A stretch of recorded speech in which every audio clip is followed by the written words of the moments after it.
2014 has clearly been one of the worst years in aviation history. The year ends with another tragedy after confirmation of the AirAsia flight crash. The chief of Indonesian Civil Aviation has confirmed that the debris spotted in the Java Sea is that of the missing AirAsia plane, QZ8501.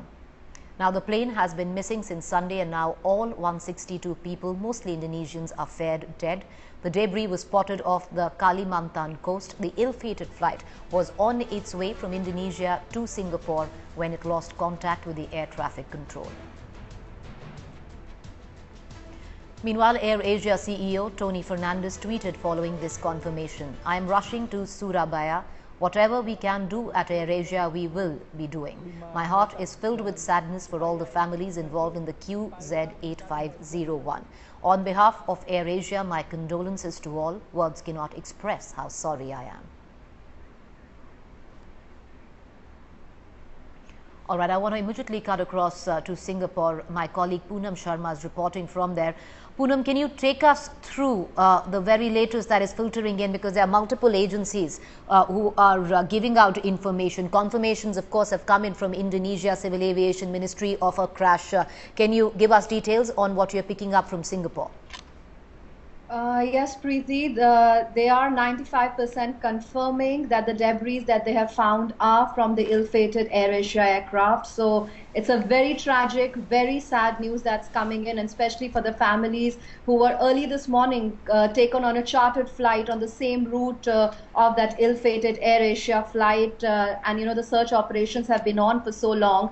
But what we are, information that's coming in, and, you know, it's coming in fast now because they're spotting debris, they're spotting bodies, and the divers are there, and the rescue operations are in full force, Preeti.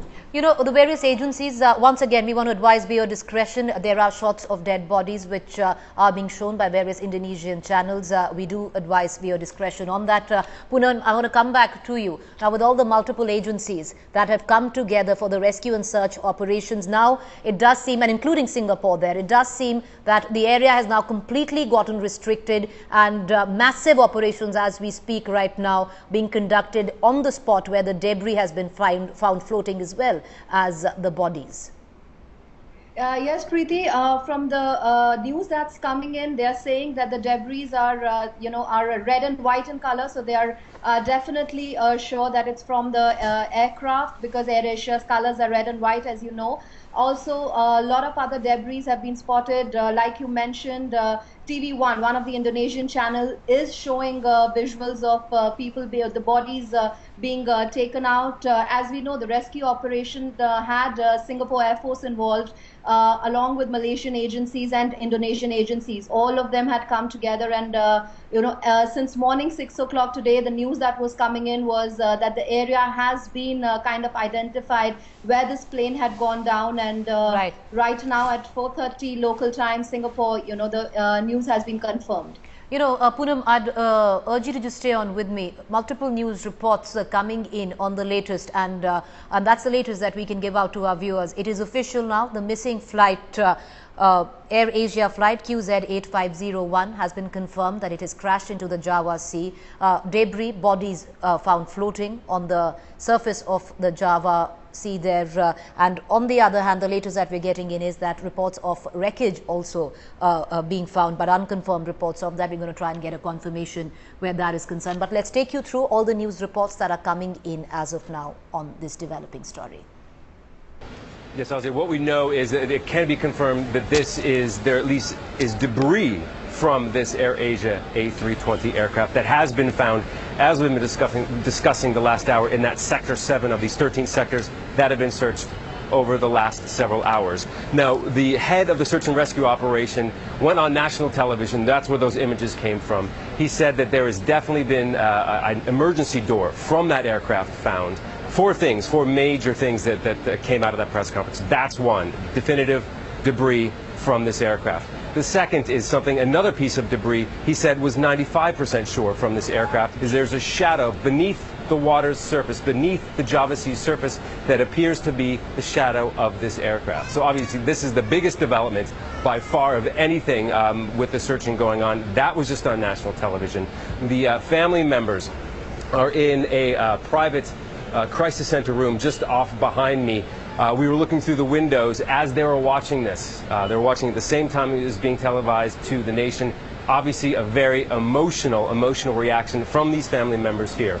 We're also hearing that the bodies that are retrieved, there are more rescue vessels going out to this exact location. Bodies that are retrieved from the sea will be brought back here. Well, before the world reaches any conclusions on exactly the reasons on the outcome of how AirAsia flight QZ850 exactly went down, it's important to understand that the details as far are too limited for drawing any parallels to Malaysia flight 370, and that has constantly been reported with various conspiracy theories. And I want to cut across to Poonam on that itself. Poonam, you know, over the last 3 days where rescue operations were being conducted, relief operations were being conducted, we did see lots of theories being floated on parallels which were drawn with Malaysia flight 370. But if you actually look at it, very limited information to actually draw any of those parallels. Absolutely, Preeti. It's the same region. The airlines belongs to the same country, Malaysia. So these parallels were definitely something that people were talking about. There were a lot of conspiracy theories that were coming in. But we knew from the beginning that bad weather was a big factor, that the pilot had asked for a change of route. There are still a lot of questions that are unanswered, Preeti, but this definitely was much different a scenario than MH370. And I think now it's very tragic, very sad, and all prayers are with the families of the 160 passengers who might not possibly would have survived this. But this definitely was a very, very different case. And I think it will be a little too early to draw any kind of comparisons or any parallels to MH370. All right, appreciate you joining us, Poonam. My colleague Poonam would be tracking developments right now with the agencies who are assisting Indonesian agencies from Singapore. Poonam is reporting from Singapore. These, in fact, heartbreaking, tragic visuals that are coming in from the Surabaya airport, where the families at the crisis center were actually told about the fact that the confirmation has in fact come in that the flight AirAsia QZ8501 has crashed. It had 162 people on board, and their families right now have been given the news and understandably completely devastated. But as tragic as it may sound, there would be some sort of closure coming in for them where of what has been the most traumatic 3 days that they have spent. All right, earlier on we did speak to Gurmeet Singh, PTI correspondent from Singapore. That was the initial phase where information was filtering in of a possible that the debris was connected to the AirAsia flight. But let's listen into what he had to say. Jakarta Post and other media reports saying that the National Search and Rescue Agency in Indonesia has confirmed that 10 pieces of debris were found, which are seen as red and white and believed to be belonging to the ill-fated AirAsia plane. Whether the debris has been collected, but it is found off Borneo Island within the same area, where apparently some fishermen has told the Indonesian authorities that they heard a thud and saw an explosion on Sunday morning. This is the third day, and they're continuing scanning the area. It's been divided in several blocks to ensure that this multi-countries search finds some indication of the plane. And this latest report on National Search and Rescue Agencies confirming that there were some 10 pieces of debris sighted, spotted. Something has come to light. We'll keep getting our viewers the very latest news reports coming in on that story. Meanwhile, unarguably, the year 2014 may have gone down as one of the worst years in civil aviation history. A series of technological breakthroughs in the past decades mostly failed to make the year safe for flyers. Malaysia has particularly been jinxed. First Malaysian airline flight MH370 went missing over the Indian Ocean on March the 8th, with no news of the fate of the aircraft. 239 passengers have been presumed dead.